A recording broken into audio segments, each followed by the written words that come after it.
Great. Okay, so this is a very, very important part of a ClueCon, the FreeSWITCH Roundtable.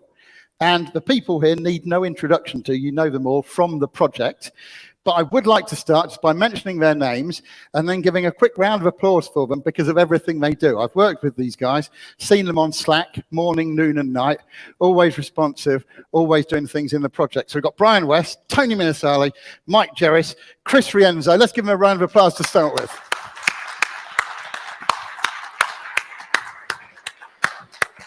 Thank you, guys. So this is an opportunity for you in the audience and those people watching online to ask questions if they've got anything particular about the project. There might be certain points that different team members want to make as well. And so let me ask right now if there's any questions in the audience for any individual here or the collective. They're not immediately flying in, are they? Okay. All right. Well, I do. Oh, Brian's doing something there. I have a quick question that I would like to ask just as a general one, and it's really just about milestones in the project. FreeSWITCH, as you know, has developed over the last 15 or thereabouts years, and there's been many, many milestones, I'm sure, but I just wanted to ask each person in the team if they've got a particularly memorable milestone where they remember we did this release and this new piece of functionality came in, or we hadn't been able to get this working and we did. Let's start with Brian. Memorable moment, huh? Yes. The first audio call, that was very memorable. I think that was Woomero, wasn't it? That's what you did originally. That was like a pivotal moment in FreeSWITCH. And let me ask you, what was the time span between starting working on the code and the first audio call flowing? That would be maybe a couple months. Couple of months' work. That is amazing. Top class stuff. And what was the quality of the first audio call like? Yep. Good stuff. Okay, so that's Brian's milestone, the first audio call passing through FreeSWITCH. Tony, how about you?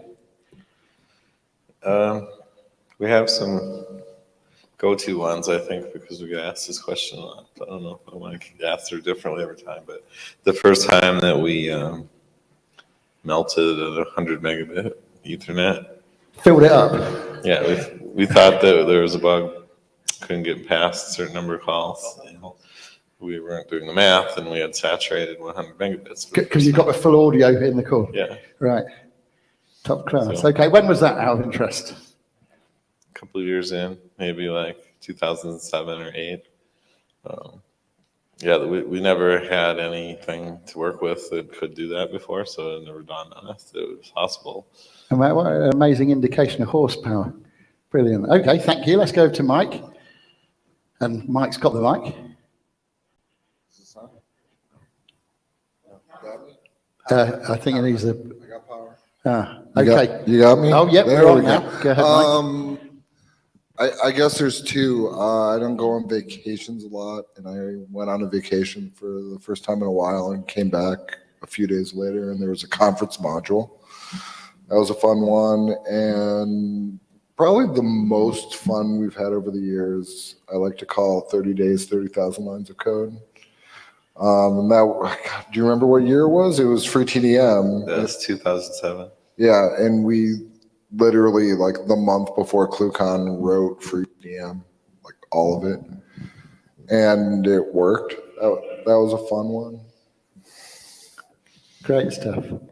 Top class. Let's go to Chris. So I've been mostly outside contributor to the project for most of my career, and so for me, one really big milestone from the outside was when FreeSWITCH 1.0 came out, and I had discovered it online and just spent like I was supposed to be doing other things at work, but I instead downloaded the code and read through it, and within a day or so kind of understood how it all fit together, and was like, this is great. And I showed this to my boss, and I said, we're going to save so much money now if we can get if we can convince people to let us just take this software and stop giving money to those all those board manufacturers out there that, it costs us, $40 or $50 a port. And now we can use FreeSWITCH, and, you put in a little bit of sweat, contribute a bit back to the community, and just save like an order of magnitude on your costs, just Brilliant. infinitely scale. So that was like my first, from the outside, real milestone with the project. And then as a member of the team, a recent member of the team, I'm particularly proud of the project. We're kind of transitioning a little bit now, so we still lean very heavily on all of the knowledge of that Brian and Tony and Mike provide, but we're kind of now handing off to kind of the next generation of developers to really keep the project going. And I'm particularly proud of the most recent release we've done, where I don't think any of us really, well, we're always contributing bug fixes and such, but it was just a lot of heavy lifting by Dragos and Andre and the rest of the guys to make it all happen. Great stuff. And was that when you talk about release, are you talking about the one that happened just in time for ClueCon? That is right. Excellent. A new release of FreeSWITCH. Top class. But by the way, we were talking earlier today, weren't we, about giving back to open source projects. And Chris is an amazing example of that. By contributing with the open source project in a meritocracy, Chris ends up on the team as the engineering manager, which is great stuff. Yes, a great way to get discovered by the FreeSWITCH team, and if you really enjoy writing code in FreeSWITCH, you could get paid to do it. It's fun. I gather you're still hiring. And yes, we are. Excellent. Good stuff. I have one other question before we open up to the audience, and I don't know who's monitoring whether there are any questions online, but if anybody is, and there are any, please bring them down to me. My question was about video, because FreeSWITCH is well known with Verto, has been very early into the video realm. Can you tell me a little bit about those developments and how you came to get in on it so early and, put all the work into getting there? It was more, well, I wouldn't say it was early. Well, it depends on how you look at it. When the first time we added anything to do with video, there wasn't much to use. There weren't any clients. So supporting video didn't do much because you could barely come up with something. In terms of soft phones that had video and that kind of stuff. There was like maybe Polycom and one other company had like one model of video phone, and it was a postage stamp size, like 120p image. So we made pass-through video. So one phone could call the other and they could see each other, or we made the conferencing module just forward the speaker's video, kind of like a one channel SFU.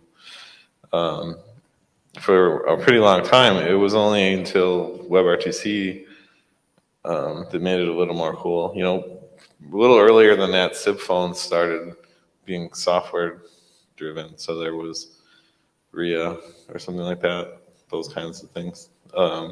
So they started having video. So then there was a little more, there's at least something to test it with. It was hard to build something without a use case. Right. So like, you could make the video protocols and stuff, but like, who's gonna call who with what? And so that started to mature faster. So then WebRTC suddenly turned everybody's entire computers. All the computers in the world were potential clients now, which wasn't really that easy before because you didn't convince them to download some random software and set it up. And now all of a sudden it's just like click on a web page to do it. So that was probably the catalyst for us to start. Once WebRTC was kind of there for sure, and there wasn't only in Chrome, and then that's kind of when we started messing around with it more. Yeah, because I remember being an Asterisk guy and looking across at Verto and thinking those guys have got something pretty cool going on there. Good stuff. Yeah, the WebRTC was about 2010, 11, that sort of time. Yeah, I think we waited until like 2012. Right. to start. Then we did audio first. Really, that all kind of evolved from, it was around longer than it seemed because they had this thing called Google Talk back in 2006 even. That was the kind of, it was the same code base, but they hadn't figured out with how they were going to ship it to people. So it was like this kind of mixed with XMPP, and they're trying to add video to chat at the time, and they kind of punted on it and switched to WebRTC instead. But we tried to support that as soon as we could too. But the audio was always easier for the same reason. There was not many things that could display video in the first place. Right. But, you know, once there was both, that we kind of waited for that line because it wasn't really worth doing. Even if we did it, and even no one would use it because they don't have a client for it. You've actually prompted just a very general question in my mind, and that for all four of you, and that is, what do you think WebRTC has meant to communication? Because it's, you know, changed the nature of things in several different ways. Some of the ways sort of not really anticipated. Tony, you've got the mic at the moment, so Okay. give it to Mike. And we'll get the first answer from Mike, please.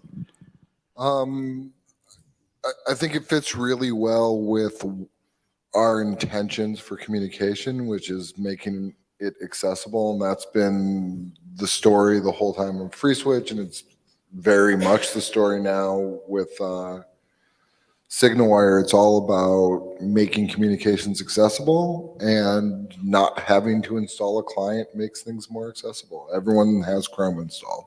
Very, very much so. And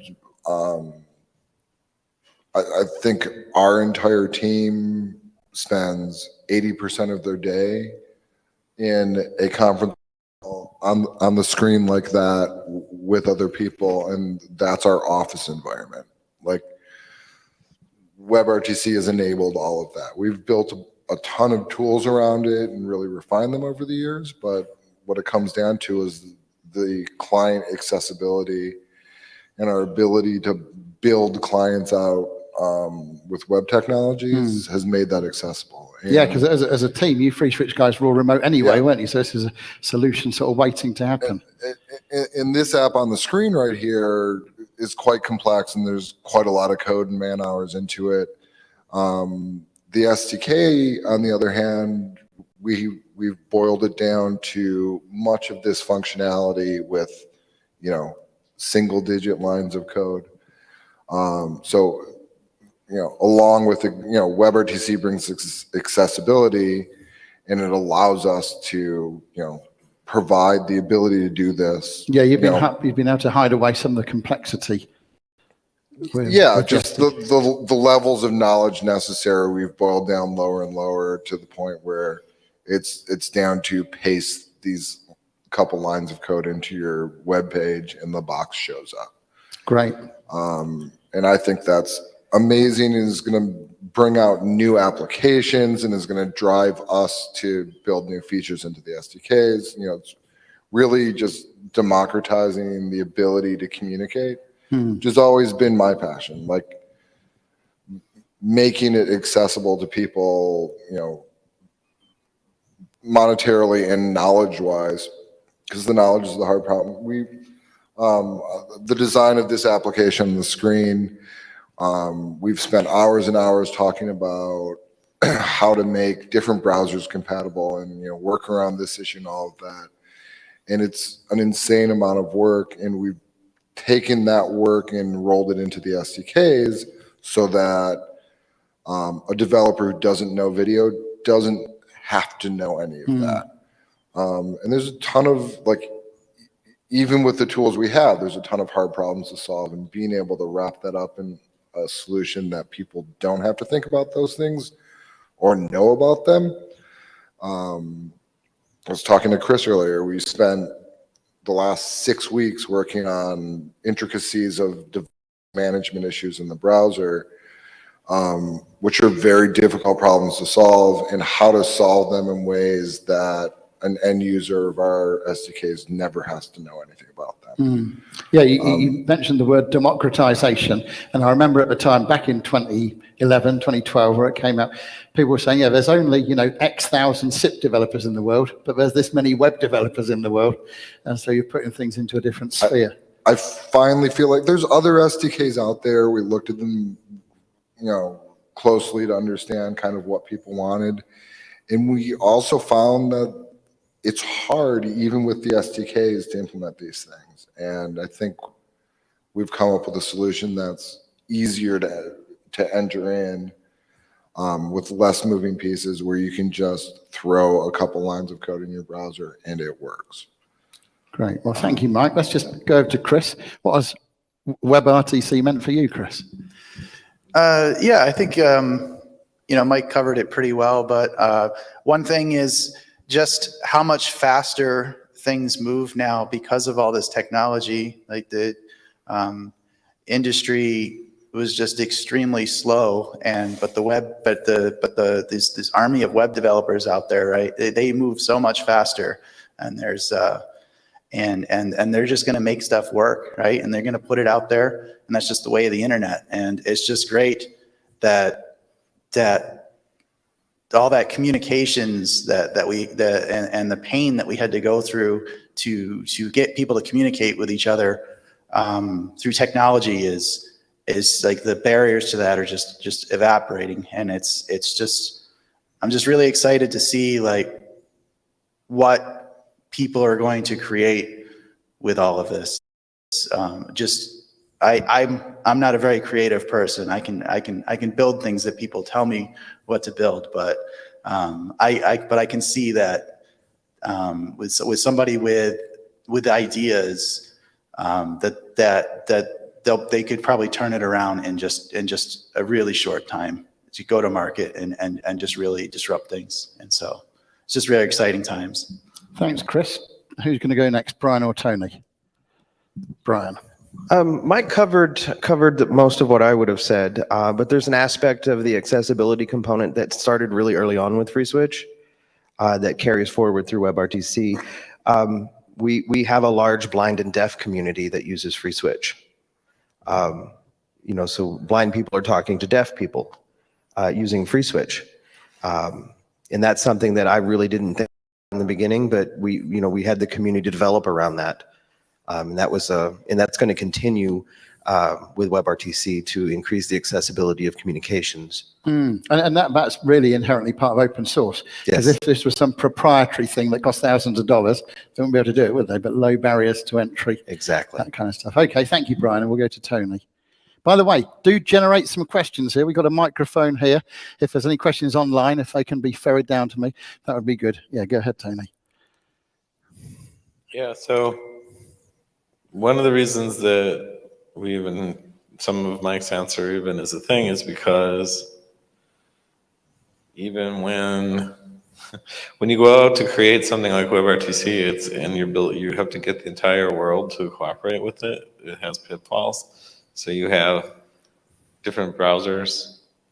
They all believe different things, and they fight about how it should be implemented. Some of them don't really fight. They just quietly do it the way they want to, separately from each other, kind of a war to see who will win.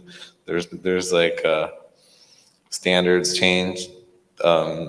There'll be competing ways to do stuff, and they won't make up their mind which one to use. And then like they'll say that they've gone with one, but they really didn't enforce it, and then so nobody does it. And they go to enforce it, and then they break everybody's stuff. So there's like a huge struggle from designing by committee. One of the things that I was talking about yesterday was trying to code for a developer. That's really hard, and sometimes it takes another layer, to simplify that, because there's still a lot. Like when WebRTC was new, everybody was using this shim that was written in JavaScript that simulated how it ought to be written, and then would translate it into what was really true, with the hope that if you did it like that, pieces of that shim would vanish eventually, and then your code It's a would very work. clever idea. Yeah, so that's something that everybody had to do at first, and now it's painful to kind of understand that and to put it in your projects and stuff. So everybody had like their own different commands and stuff. So that continues as it evolves. That's just an extra side effect of trying to build something as a group where it's literally the whole planet trying to agree on how, you have the whole IETF and everyone's all these different browsers, and then there's politics involved. So that kind of inspires us to try and make everything normal. When we made SIP in the first kind of years of FreeSWITCH, we were doing the same thing because everyone had their own idea of what was true and false about things. It was like almost like a constitution interpretation, really vague instructions. So people would read two different ways of doing it from the same words. And then you'd have to try and work with both of them. So yeah, we continue to try and absorb any version of however someone tries doing stuff and trying to normalize it down. So, but the idea that the browser can do this stuff is still great, because that's like one less thing to install some other. Yeah, I mean, just thinking in very, I realise this is very basic terms, but in the old days in a contact centre, you might have to go and put 100 soft phones on 100 PCs if you weren't putting hard phones out. Now, you don't do it, do you? You can just tell people to browse to phone.whatever.com. It's starting to be true on mobile networks, although we have our Christmas present every year from iOS is they break everything. They come out with a new version in September and release it, and then we have to tell them all the bugs. And a lot of times it's ones that they have to fix, not us. And when we can, we work around them. Right. But that's what it means when you're a company that works on development. You're just constantly dealing with that because it's what the evolution of software. It has changed the world. And what Chris was saying about developers getting on with this, it struck me that back in the day, within our lifetimes, comms developers were people that worked for Panasonic and people that worked for Mitel and fiddled about with soldering irons. But, it's so fiercely democratized now. Okay, any questions in the audience for the fine four on stage here? We've got the opportunity. Go ahead, sir. And if you could come to that microphone, please. You might need to press the button to pop it on, but go ahead. We appreciate your participation. And please introduce yourself with your name as well, sir. Hello? Okay. Hi, my name is Gary. I'm not a developer. I use FreeSWITCH in form of Fusion PBX, and we love it and everything, but it's kind of, I have questions, but they might be dumb questions because I'm not a developer, and it's kind of intimidating talking to the people who made FreeSWITCH, but entertain me. They don't bite. They're really nice. Yeah. You guys showed us a lot of the signal wire APIs and everything you developed that I don't really know how to use, but they do seem very cool, and you obviously use them for setting all this stuff up, and it works. And I was wondering if all of those things, do they run on FreeSWITCH as in the back end, or have you built other separate things from FreeSWITCH to run all those? So we use FreeSWITCH as part of a complete breakfast. So we have like all kinds of other tools also. Because some of what we're aiming to do in SignalWire is to simplify things another order of magnitude from what we already did with FreeSWITCH. So we feel like FreeSWITCH made like an ordinary Linux machine into a telecom switch that is still super complicated, but it goes from impossible to hard. And then we hope the SignalWire will take hard to easy. So when you do it at scale, that's one of the tricks, right? Because you install FreeSWITCH on any one computer. You can even learn how to install it on 10 and try and figure out your own strategy for using them together. But when you have, don't want to deal with that stuff, and what you're mostly trying to do is write an application, and then the more people use it, it will scale by itself.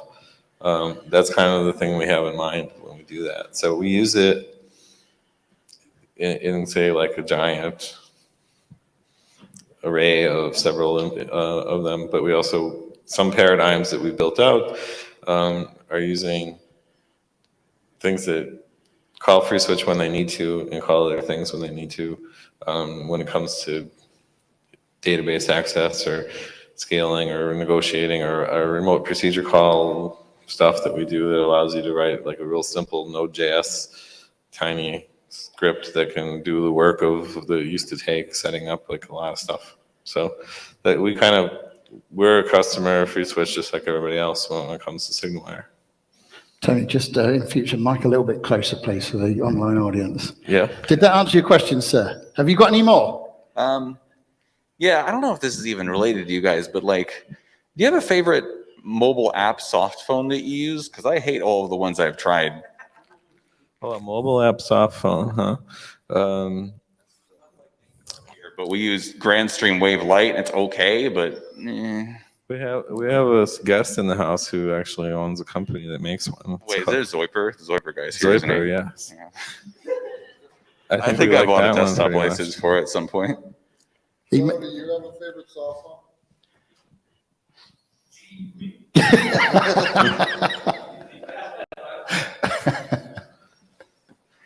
One of the things that we've been doing lately is trying to not need a soft phone as an experiment. So when we built our SignalWire client that we use for our company has a remote office because we're very distributed. So we try and make that work in the browser on the mobile phone. So we've been playing with that a lot. So I haven't had a lot of exposure to mobile apps lately. But, you know, over the years, like Zoiper, Groundwire, Bria all seem to work. There's LinPhone. That one's a little hard to set up, but it works once you get it right. Yeah, I use Linux on the desktop. It's pretty nice, but I have problems on phone. It's very versatile, isn't it? It's got a lot of different settings inside LinkedIn to fiddle with. Okay. Thank you very Are much. you all sorted there? Great. Okay. Anybody else want to step up and ask a question? I've got the chat up now. I'm right here. Oh, there we go. You can't see me. I'm on the other side. Hey, David Duffett, how you doing? Hey, Very- man. Hey. I don't know where that voice is coming from. It's Jason. Sorry. Go ahead, Jason. Chris mentioned a comment like about the passing of FreeSWITCH to like the next generation. That's really exciting because there's still so much future left for it, and I was just wondering what kind of new WebRTC FreeSWITCH features are you most excited to see come in the next few years, and what kind of stuff we can expect, and if there's anything like groundbreaking coming in like that right there. I know it's beautiful. Yeah, well, there's some things that are more boring than others, but still important, is that when we were first making FreeSWITCH, we were just doing whatever we thought sounded interesting, and we would just make stuff and make it and then make more stuff. And we got to a point where like some of it no one uses that much. Some of it's like a smaller group. Like when I say no one, I would say, I mean like there are millions of people that download FreeSWITCH, but then like maybe only a small sect of them might touch one thing or another. So it gets harder to tell like which stuff matters, and we have a lot of say like excess stuff. Do we have to remove? Like sometimes making the software better is getting rid of stuff, not only adding things. And we're still in the middle of doing that. It's so monumental. It's hard to even explain, but like when you have like 2 million lines of code, then that's the subset. Like the project itself uses other open source components and stuff. So it ends up being more like 7 or 8 million lines of code. Where 2 million of it we typed, over too many years, and the other is already there in the form of like dependencies and stuff. And there's like operating systems keep maturing and they change and get rid of stuff, or they break everything, and you have to stop doing certain things a certain way because it doesn't work anymore. So there's a lot of that still happening. It's literally many years of work. Since we pushed it into GitHub, what we started doing was we didn't want to just throw the stuff in the garbage. So there are modules that we think are cool, but maybe nobody uses them as much. But then we figure out someone does, so we let them maintain it. So we created there's a whole section of GitHub, just like github.com/FreeSWITCH, where there's a community of FreeSWITCH GitHub. And then anything that is like a third-party module that someone else maybe wrote or contributed, or that they adopted from one that we kind of wrote one time but didn't use it ever, but they did. So they adopt it, and then we're moving some of the stuff over there so that it's not all distributed every time with FreeSWITCH, because it's not really necessary. But like we still have goals of like normalizing it down and having it come with the operating system, rather than there's still a whole lot of insane amounts of inexplicable DevOps.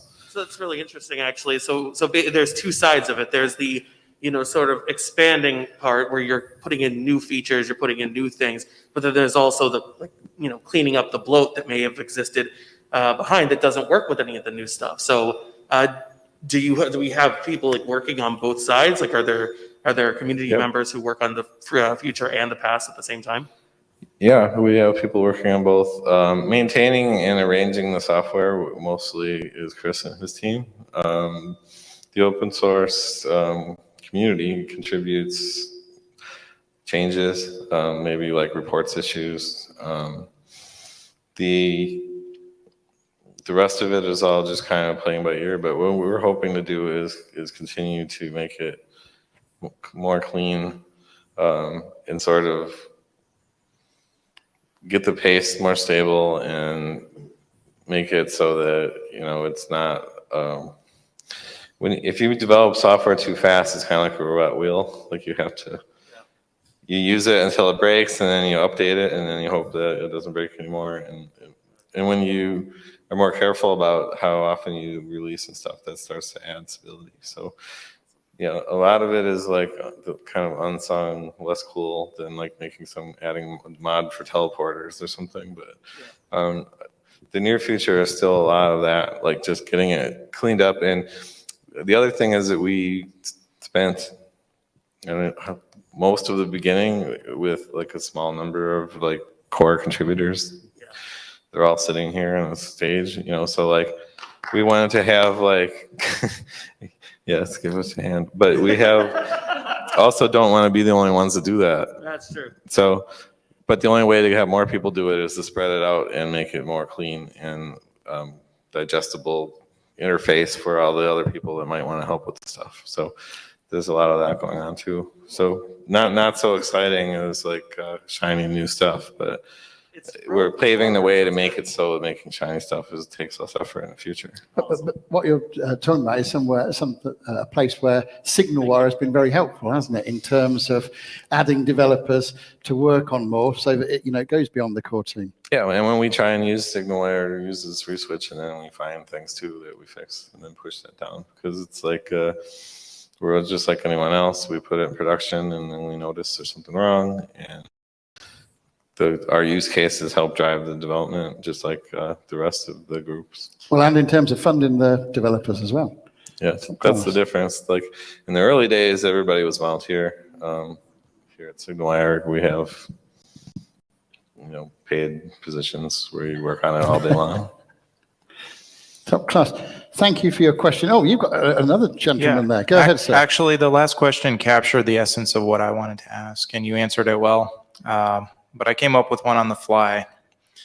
So you discussed a little bit about, a lot of cleanup of bloat. And do you see any gaps in the current set of modules for FreeSWITCH? And kind of along with that, do you see more of the higher level, easy level features being contributed at the SignalWire API level, and FreeSWITCH is probably going to remain kind of like at the lower level that it currently is? I think SignalWire as an organization definitely has its own needs. Are the gaps in the features, I guess, is an equation of your imagination. What do you want to do? What do you want to create? There's certainly gaps that we've been filling within SignalWire. I'm going to prompt Chris to talk about some of the things that we've been addressing in the code base, but for us, it's more about stability in some functionality. The gaps of what FreeSWITCH can do is, what do you want it to do? What are you out there to create? What kind of tools do you want to create? And it's not as much for us to drive that outside of our own needs. So we have our needs, we have our customers' needs. But it all comes down to, like, there's still contribute, what does the community want? Where do they want to take it? And because it's so modular, you can do that and not impact other people. So I'll turn your question around as a challenge. What do you want to create? And I think you were prompting Chris to give a bit of an answer as well, weren't you, Mike? Just about like what we've been doing and what we've been creating. Sure. Yeah. So kind of like what Tony was saying about that, SignalWire is also a user or customer of the FreeSWITCH project. So our needs are geared towards how do we cluster the FreeSWITCH? How do we make FreeSWITCH easy to instrument and monitor and use in a cloud system? And so if you look at a lot of the changes that have gone in over the last couple of years, it's a lot of stuff around that. It's like we put little nuggets in the core so that we can emit JSON logging a little easier, so that we can it's a good thing to do on a cloud system.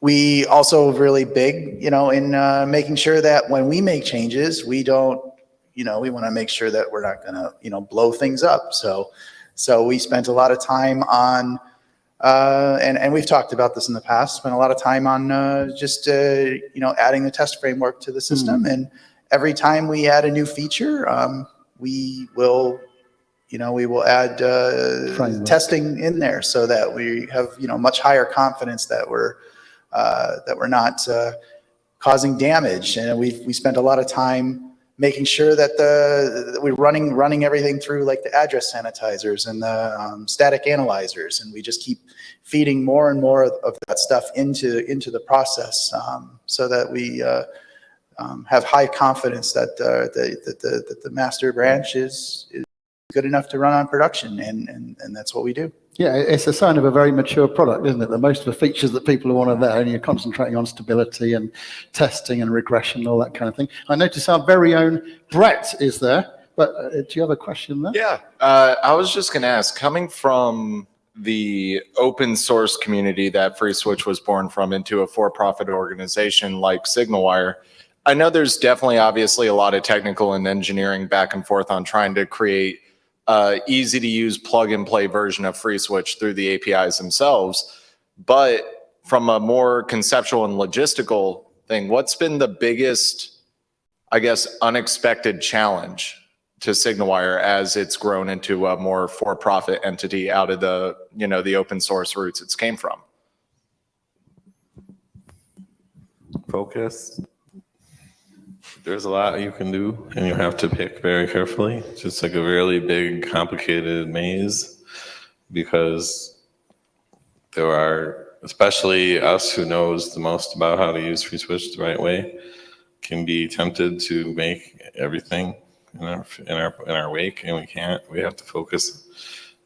So that's usually the one, because what we really want to do is make it so other people can build really cool verticals on SignalWire. So you see the opportunity and you almost want it, because as an engineer, you think this is cool. I can already imagine how I'm going to make it. And like, you have to punch yourself in the face and like, no, we're not going to do that. We're only going to make it so other people can do that. So when you're doing a platform, that's one of the challenges, because like, we can solve that problem by, rather than making products on top of SignalWire, we reserve the ones that we think are the ones that only we can do right. And then all the other stuff, we make open source examples.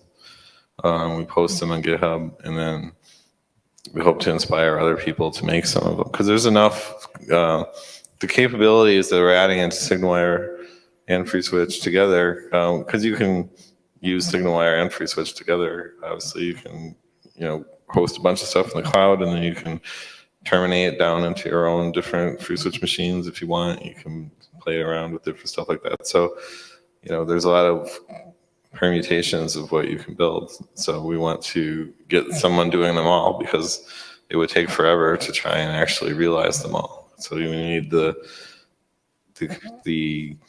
product teams of all the people in the world that are still interested in this kind of industry, which is a ton, to build on it so that we can simultaneously tackle some of this stuff. Cool. Thank you. Oh, Mike's got I'll something. say as well. the most surprising to me is the massive amount of hours that we've put into chasing down issues that we've run into as we've run at scale, that, we'll spend, 40, 50, 60, 100 hours on an issue and find a bug that's been there for 15 years. That's been there from the early days, that just, it had never been pushed, at least in an environment where we saw it closely, to the point of causing this problem. And the number of issues through all the tools and testing that we put in place, that we've squashed and created more stability. Hundreds of issues. I think this last release was something like 300 issues, and there are dozens of serious security vulnerabilities, of memory corruption issues, of shutdown crashes. And we've put, at this point, multiple man years into chasing these problems down. Like, the scope of the work necessary to get all those things sorted, and how many down the rabbit hole kind of issues that we found in school in the last year is still blows me away when I realize, oh yeah, that issue we traced down is from this commit, which was 12 years ago. I have that saying that software development is like solving crimes where you're also the criminal. Maybe an unexpected answer, but very, very keeping it real. Now, we got a hard finish at 5. We're 5 to 5. I'm going to get one last question. When I call it a last question, did you have a question, sir? In that case, go ahead. Okay. So you were talking about, you have, the multiple millions of lines of code, and you've got, we had all the different modules that are there, and you were just talking about the, the chasing down some of the historical problems that you've had that's been a lingering bug for ages and ages. Can you talk about a little bit about your test framework and what you guys do for automated testing and how what that looks like? And I know this is an endless topic, but I mean, do you have a high level you can kind of talk about what you guys do there? Sure. If you look in the FreeSWITCH tree, there's a closer. Okay. If you look in the FreeSWITCH tree, there's I think it's switch_test.h, and it's a single include header file that you include into, and you can create a bunch of tests. Some of the modules, like let's see, mod HTTP cache, there'll be like a test subdirectory in there, and there'll be some example tests in there. There's also in I think in further up in the tree, there's a bunch of tests in the core as well. And it's pretty simple. It's just they're written in C. They're just doing a lot of macro magic, but it's all about, essentially what it does is it lets you set up like a FreeSWITCH environment. It's kind of running in this embedded mode, and you can have a custom configuration associated with it, all kind of like encapsulated together. It comes with a lot of little macros and functions that let you spin up like dummy calls and let you drive like all sorts of parts of FreeSWITCH. It can be a bit tricky because we're kind of adding this stuff after the fact. It wasn't like designed like that. But anyway, so you can dig into the code. You can find that all in there. If you build it, just make check. We'll run them. And also in the, I think in the FreeSWITCH README file also has a link to how all that works. And then we just containerize everything and we run it on Drone CI. And I think we also use some Bamboo as well. Well, thank you. Great stuff. Thank you, Chris. I'm going to direct this last question before I ask my last question to Brian. What is the best way to learn how to use FreeSWITCH the right way? That's a tough one. The simplest and fastest way to do that is probably email our sales department and sign up for our FreeSWITCH Enterprise. But usually just diving in and understanding that FreeSWITCH is a Lego set, and I've described it as such for such a long time. Just like Legos, you can build things that are suboptimal with FreeSWITCH that work great in your lab, but not so much in production. Yeah, I guess part of the difficulty is what anybody's given application is, because configuring it and then using it in way A might not be the best thing for thing B. Correct. But there are tutorials online. A good place to go is the FreeSWITCH YouTube channel and the SignalWire YouTube channel as well. Great places to go. There's a lot of how-tos and videos that I've done to demonstrate components and how to use FreeSWITCH. So diving in is probably, you know, the second best option, and just trying and engaging the community. Slack. It is the Slack channel. Yes, it's SignalWire-community. Is that it? Yeah, SignalWire.community. Yeah, that's it. The SignalWire Slack community is the place to go. Did you have something to add, Mike? Yeah, I was going to say it's a really hard question to answer, honestly. It's very broad, isn't it? Because it's very broad, and the